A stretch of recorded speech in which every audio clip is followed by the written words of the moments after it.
যেমনটা আপনাদের দেখাচ্ছিলাম দিনের শুরু থেকেই যে প্রতিবাদ কিভাবে গর্জে উঠছে মানুষ, আর প্রতিবাদের স্বর কতটা জোরালো হচ্ছে, কতটা তীব্র হচ্ছে, চোয়াল আরো শক্ত হচ্ছে, সেই ছবি সরাসরি আবার আপনাদের সামনে রাখবো। সিথি ও যাদবপুর থেকে আমাদের দুই প্রতিনিধি রয়েছেন, ঐশী মুখোপাধ্যায় এবং শিবাশিস মৌলিক। প্রথমেই যাবো ঐশীর কাছে। ঐশী, মানববন্ধন দেখতে পাচ্ছি আমি তুমি যাদের সঙ্গে রয়েছো মানুষের সঙ্গে। থেকে সোদপুরের নাটাগড় পর্যন্ত একটি মানববন্ধনের ডাক দেওয়া হয়েছে। 20টা জোনে ভাগ করা হয়েছে এবং এই 14টা জোনে যে ভাগ করার পরে আজকে এই মুহূর্তে আমরা দাঁড়িয়ে রয়েছি সিথিতে। সিথির মোড়ে দেখতে পাচ্ছি যে মানুষ মানববন্ধন করেছে। প্রত্যেকের কণ্ঠেই দীপ্ত স্লোগান উই ওয়ান্ট জাস্টিস, এবং সেই স্লোগান তুলে এখন সাধারণ মানুষ রাস্তায় পথে মানববন্ধনে নেমেছে। শ্যামবাজার থেকে সোদপুর পর্যন্ত এই মানববন্ধন, এবং হাজারো হাজারো মানুষ আজকে পথে নেমেছে বিচারের দাবিতে। দেখতে পাচ্ছ ফোনের ফ্ল্যাশ লাইট জ্বালিয়ে তারা প্রতিবাদ জানাচ্ছেন। দীপ্ত স্লোগানে একেবারে ফেটে পড়ছে, গর্জে উঠছে এই মুহূর্তে রাজপথে প্রতিবাদ। স্লোগান শোনাবো।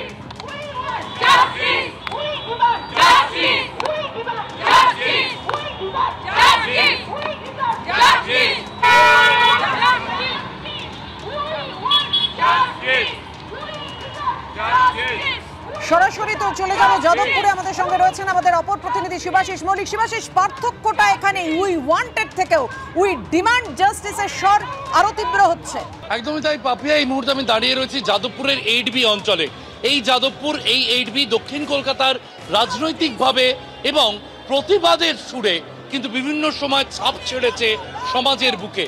এবং সেই 8Bতে আজকে যে ছবিটা দেখছো, সারাদিন যেখানে বাস স্ট্যান্ড হিসেবে বাসের সারি দেখা যায়, সেখানে সারিবদ্ধ হয়ে মানুষ দাঁড়িয়ে রয়েছেন, কারণ তারা এখানে এক স্বরে বলছেন উই ডিমান্ড জাস্টিস। যে স্বরটা ছিল উই ওয়ান্ট জাস্টিস, তা এখন হয়ে উঠেছে উই ডিমান্ড জাস্টিস। আগামীকাল সুপ্রিম কোর্টে শুনানি রয়েছে, 1 মাস অপেক্ষা হয়ে গিয়েছে। সেই 1 মাস পর মানুষ তারা কিন্তু কার্যত অধৈর্য হয়ে উঠছেন, কারণ তারা বলছেন আর কতদিন, আর কবে, কতদিনের অপেক্ষা। যাদবপুর অঞ্চলে যে শিল্পীদের সংগঠন, সেই সংগঠনের তরফে কিন্তু আজকের এই কল দেওয়া হয়েছিল, এবং আপামর জনগণ, এলাকার বাসিন্দারা তারা জড়ো হয়েছেন। আমি কথা বলার চেষ্টা করব কয়েকজনের সঙ্গে। অতনুকে একটু বলবো যে কোথা থেকে এসেছেন? গাঙ্গুলি বাগান থেকে এসেছেন। কি দাবি মূলত? প্রধান দাবি তো বিচার চাই, সঠিক বিচার, ন্যায় বিচার চাই। আগামীকাল সুপ্রিম কোর্টের শুনানি, কি আশা করছি যে সঠিক বিচার পাবো। এই যে পশ্চিমবঙ্গবাসী, কলকাতাবাসী বা ভারতবাসী এই যে গর্জে ওঠা, এর নিশ্চয়ই সাড়া দেবেন বিচারকরা, সঠিক বিচার পাবো। শিল্পীরা জড়ো হয়েছেন যে বার্তা আপনারা পৌঁছে দিতে চাইছেন। এর আগেও আমরা দেখেছিলাম, আগের যেদিন শুনানি ছিল রাতভর এখানে আপনারা ছিলেন, এবং আজকে আবার রাতে আপনারা বসেছেন। এটা কি একেবারেই শুনানিকে কেন্দ্র করে? একদম শুনানিকে কেন্দ্র করে, এবং সঠিক জাস্টিসের জন্য আমরা এখানে ওয়েট করছি যে ঠিক জাস্টিসটা আসুক, সঠিক রিপোর্টটা আসুক।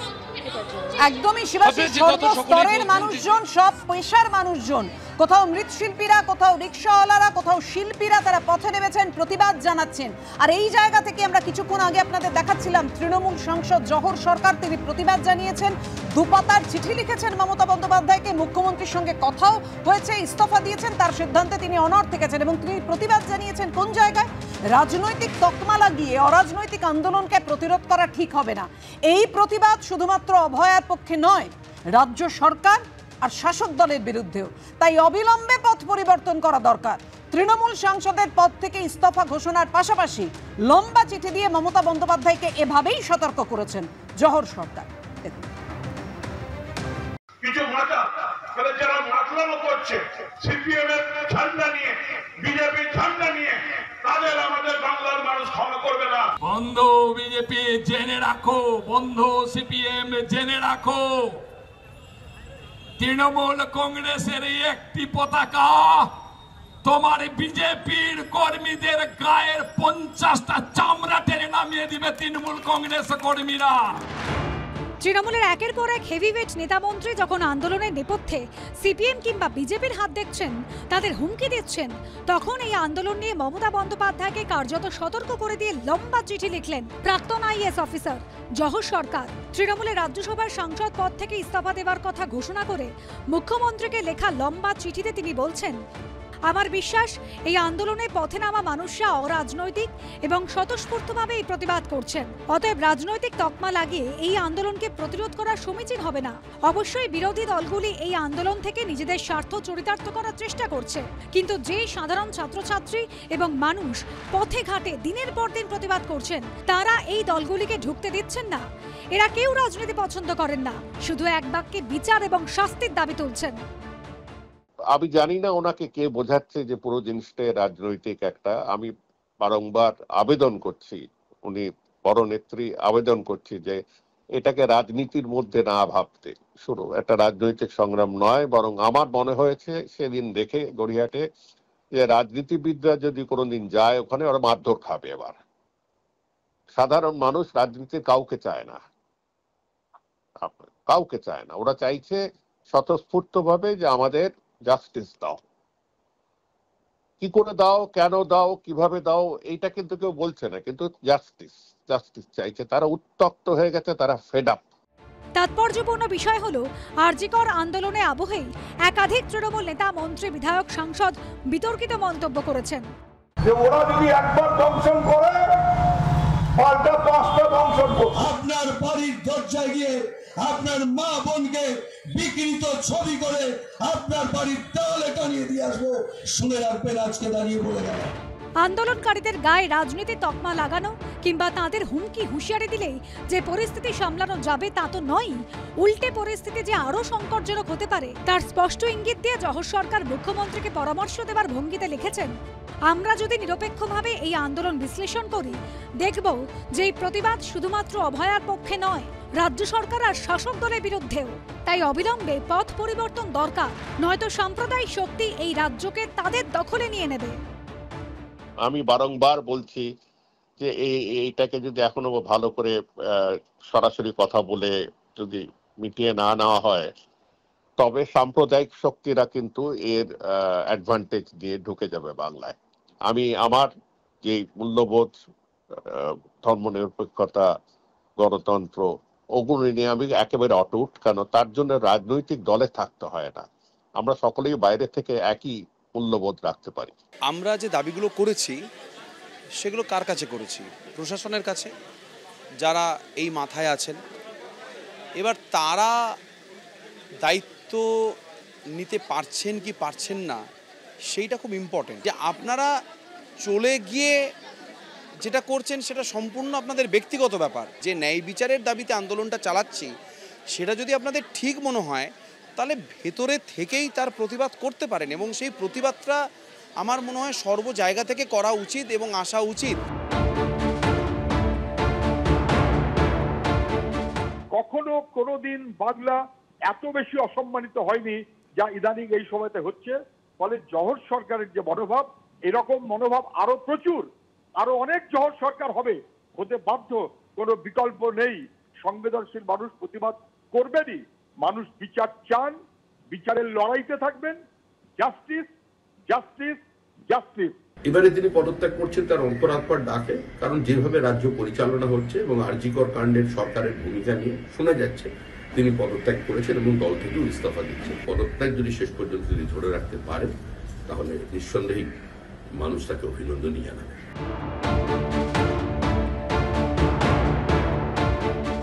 উনি যে উদ্বেগগুলি প্রকাশ করেছেন বা ওনার যে কিছু কিছু পর্যবেক্ষণ রয়েছে তার কিছু বিষয়ের সঙ্গে কোনো রকম দ্বিমত পোষণ করছি না, কিন্তু জহরদা তার মতো করে সিদ্ধান্ত নিয়েছেন, জহরবাবু তার মতো করে সিদ্ধান্ত নিয়েছেন। জহর সরকারের পত্র সতর্ক বার্তাকে কিভাবে দেবে তৃণমূলের শীর্ষ নেতৃত্ব, গুরুত্ব দেবে না উপেক্ষা করবে সেটাই দেখার। কৃষ্ণেন্দু অধিকারী, সন্দীপ সরকার, অরিত্রিক ভট্টাচার্যের রিপোর্ট, এবিপি আনন্দ। আরজিকর কাণ্ডে তৃণমূলের এবং শাসক দলের যে পদক্ষেপ তাই নিয়ে যে তিনি ক্ষোভ প্রকাশ করেছেন, দুঃখ পেয়েছেন, কষ্ট পেয়েছেন, তার 2 পাতার চিঠিতে তিনি সেটা স্পষ্ট করে দিয়েছেন তার ইস্তফার কারণ, এবং তারপর মুখ্যমন্ত্রীর সঙ্গে কথাও হয়েছে।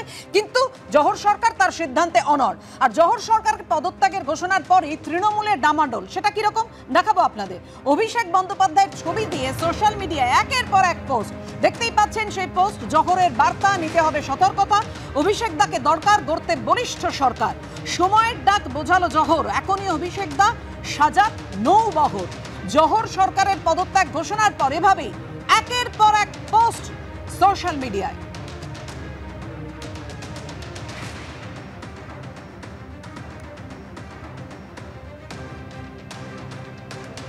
জহর সরকারের পদত্যাগ ঘোষণার পর সোশ্যাল মিডিয়ায় এভাবেই পোস্ট। জহরের বার্তা নিতে হবে সতর্কতা, অভিষেক দাকে দরকার গড়তে বলিষ্ঠ সরকার।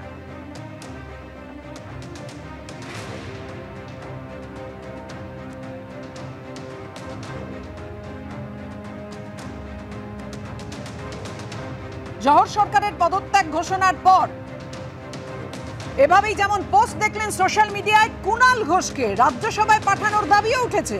কুণাল ঘোষকে আবার রাজ্যসভায় পাঠানো হোক, সোশ্যাল সাইটে পোস্ট টিএমসিপি নেতা সন্দীপন মিত্রের। মমতা বন্দ্যোপাধ্যায়ের উচিত এ ধরনের অভিজাত লোকদের টিকিট দেয়া বন্ধ করা। সাংসদ পদের সুযোগ সুবিধে ভোগ করা ছাড়া গত 3 বছরে দলের জন্য কি করেছেন জহর সরকার? সোশ্যাল সাইটে প্রশ্ন তুলে পোস্ট টিএমসিপি নেতা সন্দীপন মিত্রের। এ তো একেবারে তৃণমূলের অন্দরেই বিস্ফোরণ বিশ্বনাথ দা। মানে জহর সরকার যেভাবে বলেছেন, যে প্রসঙ্গ যে একেবারে সতর্ক করেছেন যেভাবে তৃণমূলকে এবং সরকারকে প্রশাসনকে, তৃণমূলের রাজ্যসভার সাংসদ কি শিক্ষিত সংবেদনশীল মানুষের মনের কথাই বললেন? একেবারে তুমি দেখো, মধ্যবিত্ত বাঙালি শিক্ষিত মানুষের কথাই তিনি বললেন, যারা মূল্যবোধ সম্পূর্ণ রাজনীতি করেন। এবং জহর সরকার সেখানে মিসম্যাচ তৃণমূল কংগ্রেস দুটো জায়গা থেকে তিনি বলেছেন। একটা হলো সরকারের ব্যর্থতার জায়গাটা, প্রশাসনিক ব্যর্থতার জায়গাটা, তার চিঠিটা আমি ভালো করে পড়েছি, পরিষ্কার তিনি সরকারি ব্যর্থতার জায়গাটা বলেছেন। আর শাসক দল যেভাবে আচরণ করছে, শাসক দলের আচরণ নিয়ে তিনি প্রশ্ন তুলেছেন। দেখো, তৃণমূল কংগ্রেস বহু চারিতায় বিশ্বাস করে, কারণ এই যে মমতা বন্দ্যোপাধ্যায় জহর সরকার পদত্যাগ থেকে বিরত করবার জন্য ফোন করছেন, সেই তৃণমূল কংগ্রেসই আবার মুখপাত্রদের লাগিয়ে দিয়ে বলছেন যে স্রোতের বিপরীতে কেন হাঁটলেন না, মানে তারপরে তোমার গিয়ে কচুরি পানার সাথে তুলনা করা হয়েছে তাকে। আবার একজন এক এক রকম মন্তব্য করেছেন তারা। একেবারে মানে আমার প্রশ্ন হচ্ছে কোনটা সত্যি? মমতা বন্দ্যোপাধ্যায়ের বক্তব্য সত্যি, নাকি দেবাংশু যে কচুরি পানা দিয়ে বলছেন, যে কচুরি পানার সাথে তুলনা করে জহর সরকারকে বলছেন যে কচুরি পানাও নদী দিয়ে ভেসে যায়? মানে আমি বলছি যে কাকে আমি বিশ্বাস করবো, মমতা বন্দ্যোপাধ্যায়কে, দেবাংশুকে? তৃণমূল কংগ্রেস একদিকে বলছে আমরাও জাস্টিস চাই, আবার আরেকদিকে নৈহাটিতে পিটিয়ে দিচ্ছে, উদয়ন গুহরা হুমকি দিচ্ছে, মাথাভাঙ্গাতে পিটিয়ে দিচ্ছে। এবং বিশ্বনাথ একটু যোগ করবো এখানে, আপনি বলছিলেন চিঠিটা পড়ার কথা, আমিও পড়েছি, সেখানে লিখছেন Jawhar Sircar, it is my believe that the mainstream of the agitation is non political and a spontaneous one, and it is not correct to take a confrontational stand by labeling it political. একেবারে আমি 100% বলছি, যে ধরনের protest movement চলছে, যেভাবে মানুষ জড়ো হচ্ছে, আন্দোলনে যুক্ত হচ্ছে, মানুষ কিন্তু সমস্ত রাজনৈতিক দল এবং রাজনৈতিক ব্যবস্থার প্রতি ফেড আপ। মানুষ ফেড আপ হয়ে একটা বিকল্প খুঁজছে, মানুষ নিজের ভয়েসটা রাখতে চাইছে, যে একটা মানে পার্মানেন্ট একটা সংশোধন চাইছে। মানুষ কিন্তু রাজনৈতিক দলগুলোর প্রতি ফেড আপ হয়ে কিন্তু রাস্তায় নেমেছে, যে মানে যে ন্যায় বিচারটা অ্যাসিওর করতে হয় তাহলে আমাদেরই করতে হবে। ফলে নাগরিক জীবনের যে উত্থান, সেই উত্থানটা যেটা নিয়ে আমরা বারবার প্রশ্ন করতাম, একটা গণতন্ত্রকে চালাতে গেলে মানুষকে জেগে থাকতে হবে, মানুষকে প্রহরী ভূমিকা পালন করতে হবে। আজকে সেই যে ভূমিকাতে আমরা মানুষকে দেখছি, মানুষের এই ভূমিকাটা আপনাকে অভিনেতা ও পরিচালক পরমব্রত কি বলছেন সরাসরি দেখব। সেই গাফিলতিগুলোর জবাবদেহের জন্য কিন্তু উত্তর চেয়ে যেতে হবে, রাজ্য প্রশাসনের কাছে চেয়ে যেতে হবে। হ্যাঁ, যেরকম সিবিআইয়ের কাছে বিচারের জন্য বা দোষীদের শাস্তির জন্য দিয়ে চেয়ে যেতে হবে। এবং আরও বড় কথা হচ্ছে যে এই সূত্রে, এই আবহাওয়ায় কিন্তু প্রতিটা কর্মক্ষেত্রে মহিলাদের সুরক্ষার জন্য সিস্টেমিক চেঞ্জ বা পরিকাঠামোগত রদবদল আনা প্রয়োজন ভীষণভাবে। সেটা কোড অফ কন্ডাক্ট থেকে শুরু করে একদম হয়তো কিছু নিয়ম জোর করে চাপাতে হবে, বাট সেটাও হয়তো প্রয়োজন। কেননা মানসিকতা মানুষের বিভিন্নভাবে না, দশকের পর দশক ধরে আমাদের দেশে নারী পুরুষ সম্পর্কের ক্ষেত্রে এই ধর্ষণ মানসিকতাটা বা যৌন নিগ্রহের মানসিকতাটা নর্মালাইজড হয়ে গেছে জিনিসটা। অনেক মানুষ বুঝতেও পারেন না যে এই কথাটা বলার মধ্যে দিয়ে বা এই কাজটা করার মধ্যে দিয়ে এটাও যে এক ধরনের যৌন নিগ্রহ, এটাও যে সেক্সুয়াল হ্যারাসমেন্ট। সেক্সুয়াল হ্যারাসমেন্ট সবসময় গায়ে হাত দিলেই হয় না, অন্য অনেকভাবে হয়। এবং এই অন্য অনেকভাবে হওয়ার স্টেপগুলো থেকে কিন্তু সেক্সুয়াল হ্যারাসমেন্ট নর্মালাইজড হতে শুরু করে আর কি, সাধারণ ব্যাপারে পরিণত হয় আস্তে আস্তে। সেই মানসিকতা বদলের জন্য কিন্তু আরো বৃহত্তর আন্দোলন চালিয়ে যেতে হবে। বলছেন দেবনারায়ণ, এখানে কোথায় তৃণমূলের শাসক নেতারা রং পাচ্ছেন বলতে পারেন? কেন বাধা দেয়া হচ্ছে বলতে পারেন? এখানেই তো লিখেছেন জহর সরকার যে আমার বিশ্বাস এই আন্দোলনে পথে নামা মানুষরা অরাজনৈতিক এবং স্বতঃস্ফূর্তভাবে এই প্রতিবাদ করছেন, এখানে রাজনৈতিক তকমা লাগিয়ে দেওয়া হচ্ছে। না শোনো, বক্তব্য যে উনি যে কথাগুলো বলেছেন একটাও অগ্রহণযোগ্য না, প্রত্যেকটা গ্রহণযোগ্য। শিক্ষিত, সংবেদনশীল, যে যা বলে বলুক। আমার প্রশ্ন হচ্ছে এই জিনিসগুলো নিঃসন্দেহে ওনার যে বক্তব্য বলেছেন, তাহলে দেবাংশু ভট্টাচার্য না না না এটা না না না আমার না আমি কতটুকু বলতে পারি না না আমি কেন্দ্রের মোদী সরকারের বিরুদ্ধে যে প্রশ্ন তুলি, সোশ্যাল মিডিয়ায় যে প্রতিবাদ করি, সেই অসুখগুলো যখন রাজ্যের ক্ষেত্রে দেখতে পাই তখন আমি চুপ করে থাকতে পারি না। না না আমি শোনো, আমি তো আর অথরিটি নই, আমি একজন সমর্থক মাত্র। আমি শুধু বলতে পারি এতে কিন্তু পার্টির ক্ষতি হয়। কেন হবে? আমি তো বলছি এই যে মানুষগুলো, ধরে নিলাম কিছু মানুষের কাছে রাজনৈতিক রং আছে, সেখানে গিয়ে যাচ্ছে, তাতে দায় আসে না। কিন্তু ভাইটাল প্রশ্নটা তো ভাইটাল, যে ভাইটাল প্রশ্নকে কোনো সরকার অস্বীকার করতে পারে না, এমন এই সরকার অস্বীকার করতে পারে না। সুতরাং আমার মনে হয় সংবেদনশীল এবং এর প্রতি সাপোর্ট দেওয়া উচিত। কেন বাধা দেবে? এবং যদি দুষ্কৃতীরা বাধা দেয়, সেই দুষ্কৃতীরা পুলিশকে ব্যবস্থা নিতে হবে। না না আমি সেটা বলছি, পুলিশকে অবশ্যই ব্যবস্থা নিতে হবে। 2021 সালের 2রা মের পর বেশ কিছুদিন 2-3 মাস ধরে পশ্চিম বাংলায় যে ভয়াবহ নির্যাতনের ঘটনা ঘটে, বহু নারী ধর্ষণ, 39টাকে সিবিআই তদন্ত করেছে, অনেকগুলো চার্জশিট দিয়েছে। পূর্ব মেদিনীপুরে 60 বছর বয়সী মহিলা রেপ হয়েছে এই শাসক দলের মদতপুষ্ট গুন্ডাদের হাতে। তারপরেও তিনি তৃণমূলে জয়েন করে এমপি হয়েছিলেন। আজকে চলে আসছেন একটাই কারণে চলে আসছেন, ভালো, অনেক লেটে বুঝলেন, বিলম্বিত বোধোদয়। আসল কারণ উনি নিজেই লিখেছেন, এই সরকারের প্রতি মানুষের আস্থা চলে গেছে। উনি বুঝেছেন এই সরকার যখন চলে যাবে মানুষ এদের একটাকেও ক্ষমা করবে না। এই যে বললো না মালদাতে বিজেপি লোকেদের চামড়া তুলে দেবে, ভাই তোমাকে বলে দিই ওই নেতা নাম কি ভুলে গেছি, নিজের পিঠে তেল বুলিয়ে রাখো প্রত্যেকে, পাবলিক তাদের হিসেব বুঝে নেবে। বিজেপির চামড়া গোটাতে হবে না। এত মেরেও তো বিজেপিকে কিচ্ছু করতে পারোনি, 40% ভোট। এত চুরি করো তোমরা, এত চুরি করো তারপরে পাই আমরা না না সেই আঙুল বিজেপির দিকে ওঠে। যদি আমাদের আজকের আলোচনার বিষয় সেই কথা বলার আছে, যারা এই বিজেপি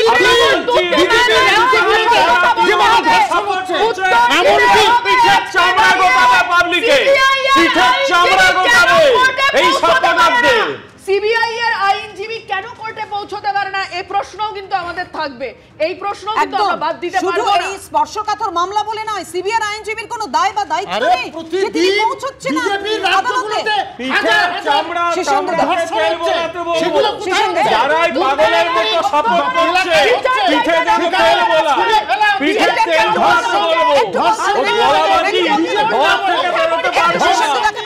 সেটা তো অনেক করে বলেন, একটু বলতে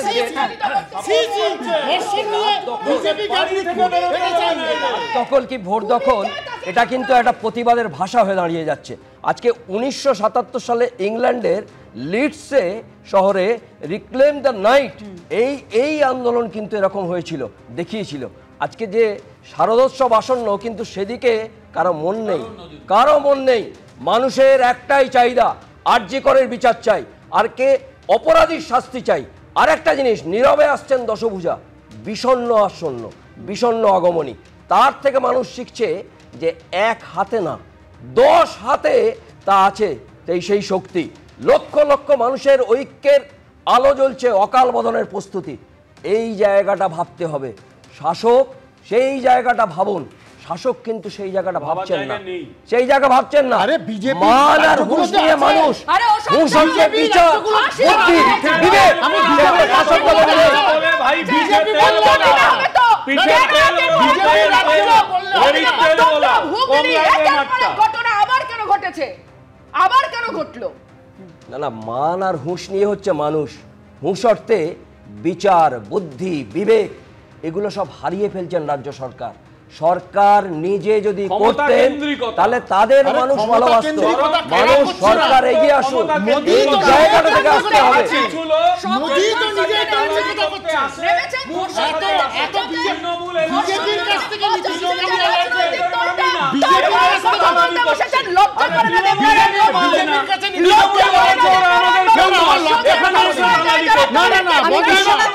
আসবো। বিশ্বনাথ দা নিশ্চয়ই আপনি খেয়াল করেছেন, প্লিজ আমি সবাইকে থামালাম, আমি বিশ্বনাথ দার কাছে আসবো। বিশ্বনাথ দা নিশ্চয়ই আপনি খেয়াল করেছেন, মানে কার্যত এটা বলাই যায় জহর সরকারের পত্র বোমা, কিন্তু তারপর একের পর এক সোশ্যাল সাইটে যে পোস্ট দেখা যাচ্ছে, মানে আমি যদি বলি এই সময় দাঁড়িয়ে এই আলোড়ন যখন উঠছে গোটা রাজ্য জুড়ে, দেশ বিশ্বের বিষয়টা ছাড়লাম, সেখানে দাঁড়িয়ে অভিষেক বন্দ্যোপাধ্যায়কে তুলে আনার চেষ্টা হচ্ছে তৃণমূলের অন্দর থেকে। দেখো, এটা ফ্যাক্ট। আমি তোমায় বলছি, তোমার চ্যানেলে আমি গত 1 বছর ধরে বলে যাচ্ছি যে তৃণমূল কংগ্রেস কার্যত আড়াআড়ি বিভাজিত হয়েছে। মমতা বন্দ্যোপাধ্যায়ের পুরনোপন্থী তৃণমূল কংগ্রেস আর অভিষেক বন্দ্যোপাধ্যায়ের নয়া তৃণমূল কংগ্রেস। এবং তুমি জানো যে একের পর এক ইস্যু, নেতৃত্বের প্রশ্নের থেকে শুরু করে কোভিড পিরিয়ডে ডায়মন্ড হারবার মডেলের প্রশ্ন থেকে শুরু করে প্রচার কর্মসূচি থেকে শুরু করে প্রার্থী নির্বাচন থেকে শুরু করে কার্যত অভিষেক বন্দ্যোপাধ্যায় মমতা বন্দ্যোপাধ্যায়ের মধ্যে পরিষ্কার পার্থক্য বারবার ধরা পড়েছে। আমি তোমাকে পরিষ্কার করে বলছি, অভিষেক বন্দ্যোপাধ্যায় শুধু ওয়েট করছে, he is the waiting chief minister. মানে পরিষ্কার মমতা বন্দ্যোপাধ্যায়কে ঠেলে রাজনীতির মানে ক্ষমতার বাইরে পাঠাতে পারছে না, রাজনীতির বাইরে পাঠাতে পারছে না, কিন্তু অভিষেক বন্দ্যোপাধ্যায় এবং তার অনুগামীরা কার্যত বলা যায় যে কবে তারা চিফ মিনিস্টারের পদ আসবে, কবে তারা সরকার গঠন করবে, কবে তারা ক্ষমতার বৃত্তে আসবে, তারা কিন্তু সেই জন্য অপেক্ষা করে আছে। তৃণমূল কংগ্রেসের একের পর এক যুব নেতারা তারা কিন্তু কেবলমাত্র ওয়েট করে আছে কবে মমতা বন্দ্যোপাধ্যায় চলে যাবেন এবং তারপরে অভিষেক বন্দ্যোপাধ্যায় মুখ্যমন্ত্রীর পদে বসবেন। ফলে এই যে মানে ক্ষমতার লড়াই একেবারে স্পষ্ট, অভিষেক লবি বনাম মমতা বন্দ্যোপাধ্যায়ের লবি। পুরনোপন্থী আদি তৃণমূল কংগ্রেস যারা মমতা বন্দ্যোপাধ্যায়ের সাথে রাজনীতি করেছেন তারা একদিকে আছেন, আরেকদিকে অভিষেক বন্দ্যোপাধ্যায় যারা 2011-র পরে ক্ষমতার আসার পরে যারা রাজনীতিতে প্রাধান্য বিস্তার করেছেন, যুব তৃণমূল যারা, তারা আরেকটা অবস্থান নিচ্ছেন। মানে যুব তৃণমূলরা আর তর্স হয়েছে না, তারা ইমিডিয়েটলি মমতা বন্দ্যোপাধ্যায়কে সরিয়ে দিয়ে অভিষেক বন্দ্যোপাধ্যায়কে মুখ্যমন্ত্রী হিসাবে দেখতে চাইছেন। তারই বার্তা তুমি দেখতে পাচ্ছ জহর সরকারের পদত্যাগের পরে তারা এই বার্তাটাই দিচ্ছেন যে মমতা তোমার অনেক হয়েছে, তুমি এবার সরে যাও, মুখ্যমন্ত্রী হিসাবে অভিষেক বন্দ্যোপাধ্যায়কে দায়িত্ব দাও।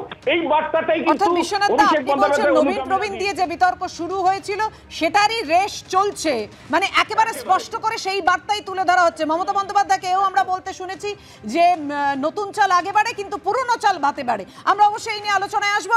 একেবারে শ্যামবাজারে মানববন্ধনের ছবি আপনাদের সামনে তুলে ধরেছি, দেখতেই পাচ্ছেন মানববন্ধন করে প্রতিবাদ জানানো হচ্ছে। অর্ণব,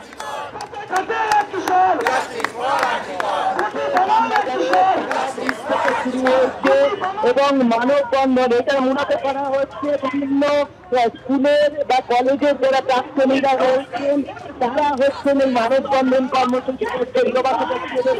পরপর আমাদের চিত্রভাগ প্রতিনিধি অভিজিৎ দেখাতে বলবো যে একদম শ্যামবাজার পর্যন্ত আমরা দেখতে পাচ্ছি যে হিউম্যান চেইন তৈরি করা হয়েছে এবং সেই হিউম্যান চেইন তৈরি করে সাধারণ মানুষ যারা উত্তর এবং মধ্য কলকাতার বিভিন্ন স্কুল কলেজের